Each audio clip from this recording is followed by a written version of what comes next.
Mental health with an India lens. Real stories, real conversation, real talk. 23rd of January, though, I sat in my Bombay flat reading 7 books. Hello, everyone, and welcome to another episode of Health Collective Talks with me, Amrita Tripathi. Now, this is a series of conversations we've been hoping to have about mental health, mental illness, and everything in between. To talk about issues that don't get all the nuance that they deserve when it comes to the mainstream. We hope to have these as fairly unscripted but interesting conversations and hope that you enjoy and take something away from these as well. I am so delighted that we have with us today Nandini Murali, who is joining us from Madurai. She has a doctorate in gender studies, has many, many, many achievements to her name. And Nandini, you're also the author of Left Behind, this book that I'm holding up right now, Left Behind, Surviving Suicide Loss, which you've written about losing your partner, the love of your life, your husband, Dr. Murali, back in 2017. So firstly, thank you so much for writing this book and thank you for joining us today. Hi, Amrita. Thank you for having me here today. It's always a pleasure interacting with you. It's wonderful to see you. And I wanted to ask you one thing off the bat, because this is one of those books that I think it will leave no reader untouched. Some books stay with you, some stories stay with you. It's such a personal journey that you've penned. It can't have been easy.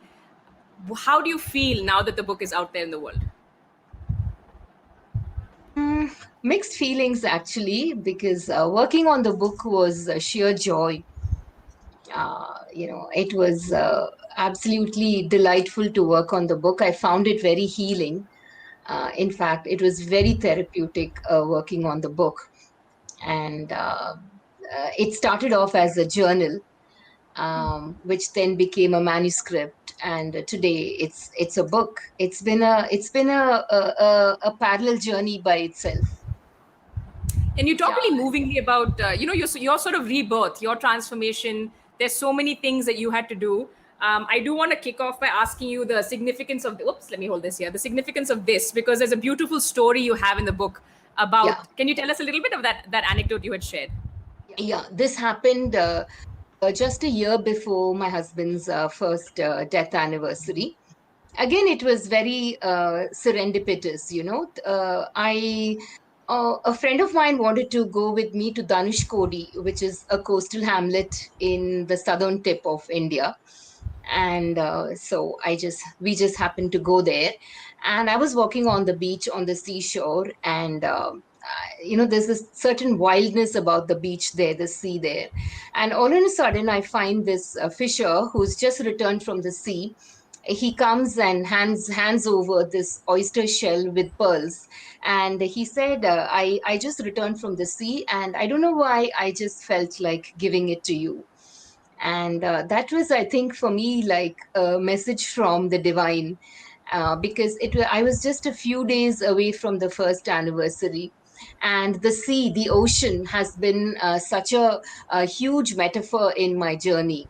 And suddenly I felt at the end of 1 year, I had almost uh, uh, found my bhumi, so to speak, found a place where I could ground myself. And I was on the seashore. And for almost a year, it was like really being lost on the high seas. It was a turbulent ocean. And then I saw the ocean in various shades of the Navarasas. I saw it manifested in the ocean. And suddenly I'm on the seashore. It was like landing on land, and it was literally being grounded once again after having been uprooted. And then there were the pearls, and we all know that the oyster forms pearls only when there is irritation. So at the end of my journey, through the oceanic expanse of grief, I discovered pearls of wisdom, which is what my journey was all about. How do you transmute? How do you transform pain to purpose?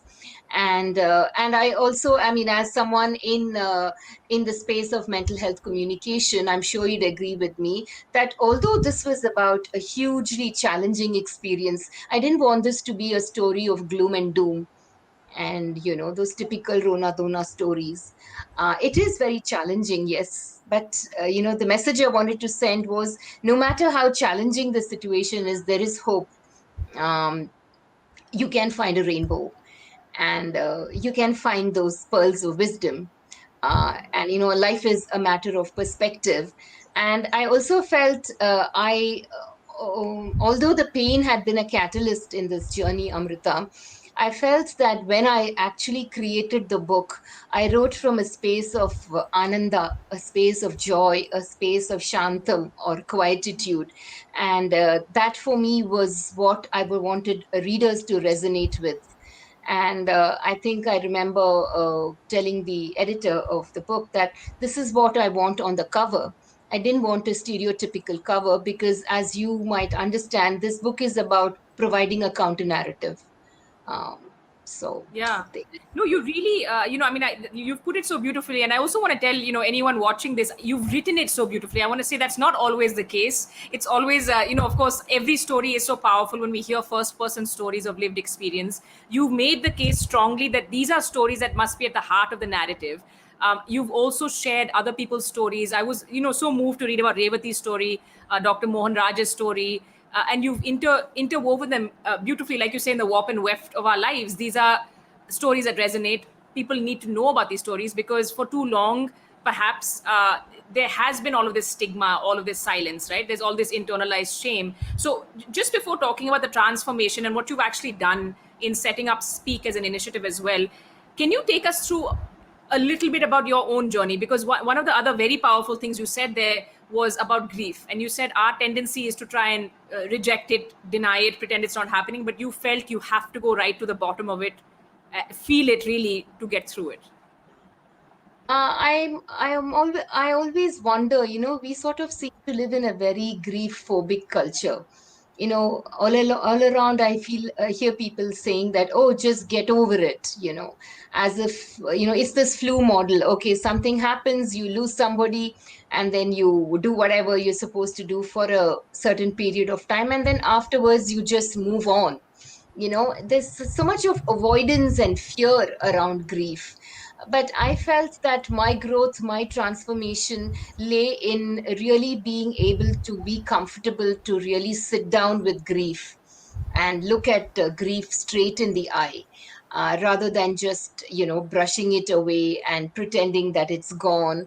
And so for me, that was I think that has been the essence of my journey. I realized that avoiding grief, or just brushing it off, is not going to help me. So I had to sit in the eye of the storm, so to speak.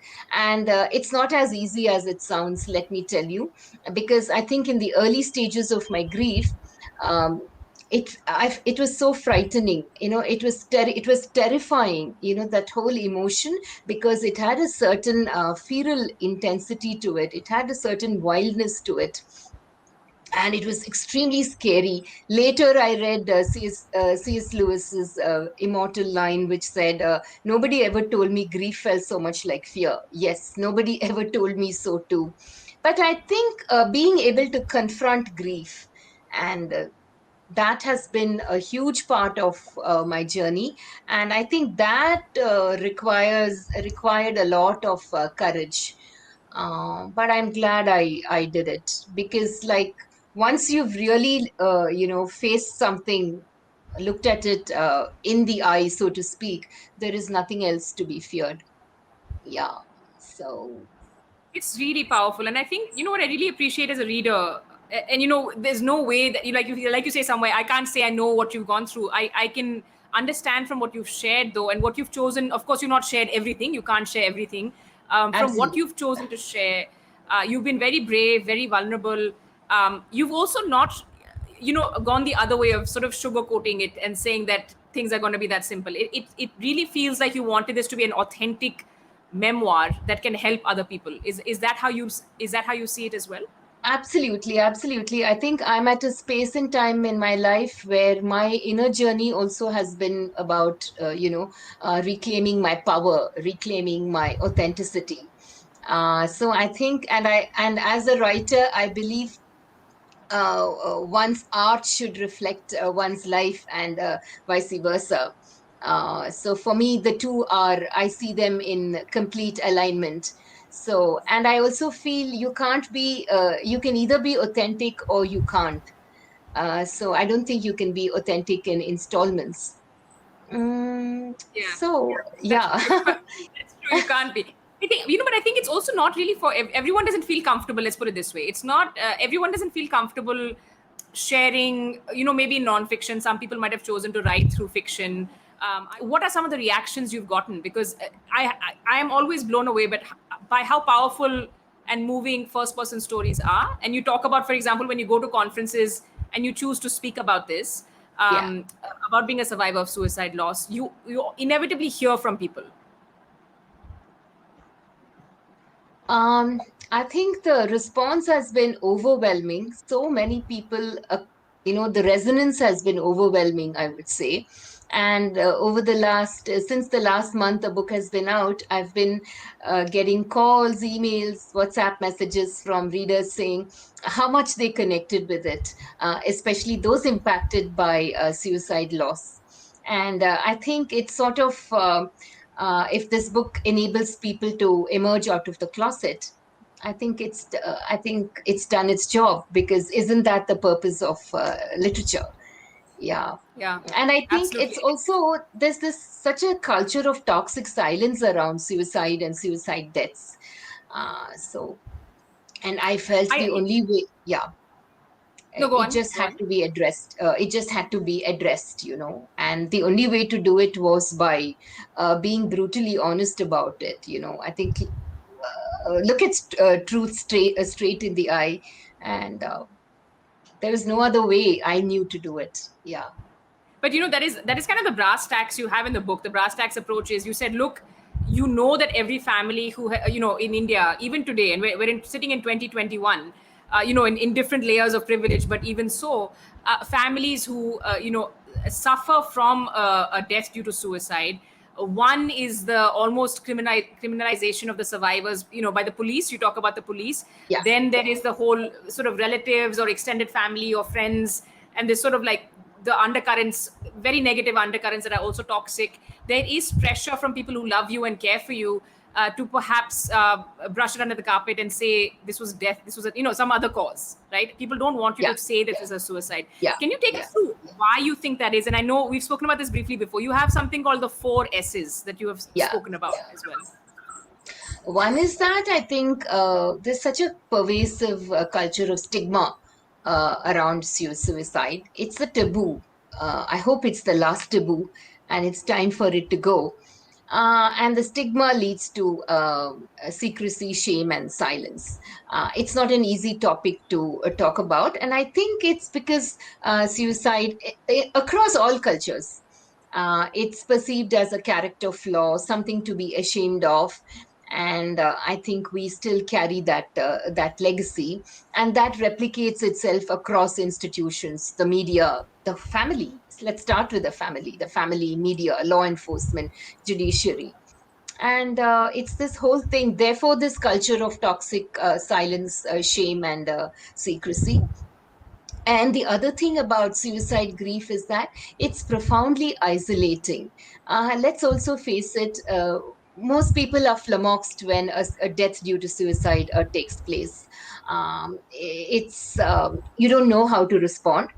And while I do agree that ignorance is a huge part of why people behave the way they do, I don't think we can take comfort in the shelter of saying, "Oh, people don't know what to say, therefore they say what they say, and they do what they do."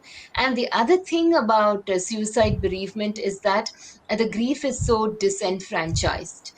It's almost those who have been impacted by suicide loss, we have no right to grieve, because it's not a socially acceptable death. I often think, had Murli died due to non-suicidal reasons, I'm sure I would have had a lot more empathy and support, and whatever it takes. So I think the first thing I want people to understand is that a suicide bereavement is very different from the other kinds of bereavement. So therefore, it's not socially acceptable. So therefore, most of us, that's why people don't talk about it. Even when there's a death due to suicide at home, we are compelled to find those very socially acceptable reasons. Because otherwise, you can't talk about it. It's almost like you have no right to grieve. And Yeah. that for me was like, that was one of the main reasons why I wrote this narrative, because I felt people impacted. I mean, we're not even in the margins. I can't even say we are marginalized. We're not even there in the margins. Forget about moving to the center. So I think it was like we needed to sort of, our voices are muted, trivialized, denied. So it was almost reclaiming our right to grieve. So Yeah. that for me it was extremely important to cast this narrative in a very rights-based empowerment mode.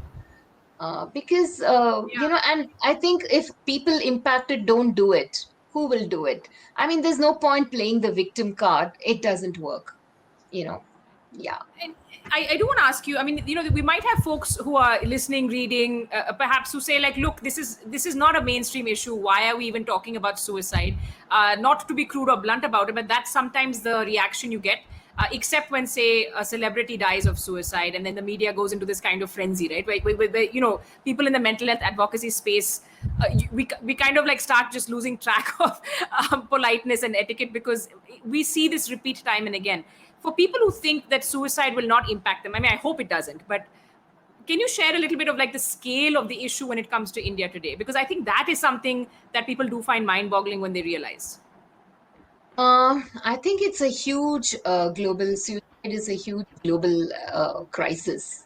It's a serious public health issue across the world. And if you look at the WHO statistics, it's about 800 million, 800,000 people a year die of suicide, and out of which I think 17% are from India. And we have the highest suicide rates among women in the world, among young people and teenagers in the world. So, and the other thing about suicide is that because of the stigma, it's so underreported. Yeah, and uh, and we're actually sitting on an atom bomb, and therefore, I think it's a huge issue, Yeah. and which needs to be addressed in a very very macro scale. Yeah. And I totally agree when people say that, because until it happened to me, I too thought it can happen only to celebrities and other people. There's this huge otherization of suicide, but now I know it can happen to anyone anytime. It shouldn't. We wouldn't I wouldn't wish that even on my worst enemy. Yeah. But yeah, but it can. Yeah, it can happen. It's just waiting to happen. You never know. So Yeah, yeah. and I think that you do really good job of putting that into perspective, because I think it is again, I mean, not to put pressure on anyone, but really real stories help us see that, right? That these are real people, help us move beyond the stereotypes. Like you said, that Rona Dhona stereotype is one. Your book really breaks a lot of stereotypes.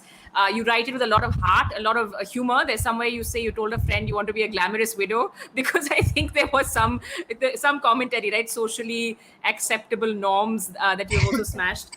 I also love that you have this chapter. We put an excerpt on our site, what to say, what not to say, because there are also many well-meaning people, right, who just Absolutely. we're so uncomfortable talking about death in the first place. Then on top of that, if it's a suicide, we don't know what to say, and what could come across as very very off. And you've kind of spelled it out in so many words. Are there one or two you want to share in this chat?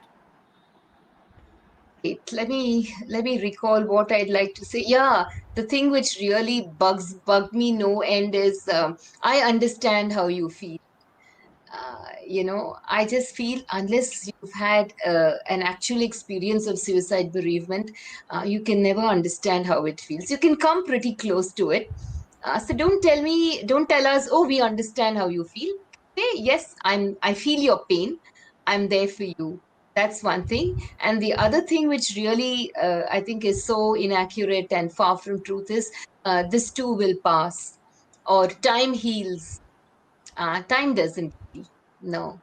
It's not like time is a panacea and it has something magical and it'll just heal. The other thing I would also like to say is soon you'll be normal again. The reality for us is life will never be normal again. The old life is gone. I always think that the old Nandini died with Murli. It was a born again, a Dvija moment for me that day. That's when I actually saw what I Yeah. saw. So this is a new me. So instead, let's talk about a new normal. We literally have to rebuild, recreate a life. And I don't think that should be a replica. It can't be a replica of what was, because what was it has gone. And Yeah. yeah, You also say don't ask intrusive questions about the manner yeah, and mode of death. I know absolutely. you've also done a lot of work, for media sensitization. What we say matters as much as how we report it, right? I mean, Oh, that's a big one. But I do want to ask you a little bit now about the focus when it comes to healing. Now, everyone's journey will be different, but you found it was very important to have a support group. I don't think there was one, so you created it. Is that correct? You created a support group for survivors of suicide loss. Can you talk yes, about yes. that? Actually, when I was going through my bereavement, I hadn't heard of the word postvention. I'd heard of prevention. Who hasn't? But postvention, oh, when I heard of it, it was like, oh my, okay. And then I found that there were no support groups or no postvention services in the country. And I happened to stumble across a couple of online support groups for survivors of suicide loss. And it was, and I joined the group. And that was when I realized how much of being with others who've had a similar kind of loss, a suicide bereavement, was such a validating experience. I felt so endorsed. I just felt very heard and valued. And for the first time, I felt I'm not alone, and there were so many others at different stages of their journey, and just listening to their stories and talking about the way they have addressed those challenging milestones in the grief trajectory was very gave me a lot of comfort and strength. And the important thing that emerged for me was I'm not alone. And I think that that solidarity was something I really cherish, and that played a huge role in helping me move through the crisis. Yeah, And Nandini, now that I'm calling you Nandini, yeah. Thank what you. about, deference to your wishes? Tell us a little bit about the Speak initiative. And there's now a Speak. I think the big change in the last couple of years since we actually met for the first time. There's also a helpline, because Yes. we do want people to know that they can reach out for help. Let's share a little bit about this as we wind down today's chat. Yeah. So the first year was hugely challenging. When I look back, I really wonder how I even made it. Yeah, it was one step forward and million steps backward. So it was a very slippery track. I fell, I hurt myself, and that was the journey. And then at the end of the first year, on my husband Murli's first anniversary, we set up this initiative called Speak, because I felt that it was so important to have those safe, supportive spaces where people can have conversations about suicide. It's not an easy topic to talk about, but I just feel just because something is difficult, you can't not talk about it. So that was how Speak emerged on the very day he died. And we are now 3 years, just 3 years young, still a fledgling initiative. But I found that when I started talking, and what was very interesting for me was it was led by someone with a lived experience of suicide loss. So I think the people started connecting immediately, because they knew that here was someone doing this because she's been impacted. That was when I realized the power of people with lived experience to to counter dominant narratives, to provide the counter narrative. So since then, we've done a lot of awareness and sensitization programs for diverse stakeholders. And then about 6 months back, we set up our helpline. It's called Speak to Us, where people can call in people who are in psychological distress. And then, of course, now it's the book, which I see it as a powerful tool for advocacy.